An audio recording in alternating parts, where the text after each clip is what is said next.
There's no cause for alarm. What's the causes of hiccup in newborn babies? One, the diaphragm is immature. The newborn baby's diaphragm is immature, so it's developing. That's one of the causes of hiccup. Another reason is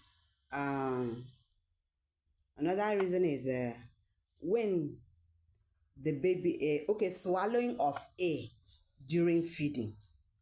Like this, my baby, she has just finished breastfeeding, and in the process, I'm sure she has swallowed air. So that's one of the causes of hiccup.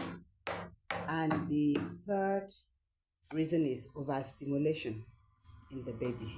So newborn mothers, caregivers, there's no cause for alarm. When you have baby hiccup, it's very, very normal. Hiccup and sneezing is very normal in newborn babies. Thank you. Read details. For further details, read my write-up. God bless you. Juicy postpartum care leads professionally in postnatal care for mothers and baby.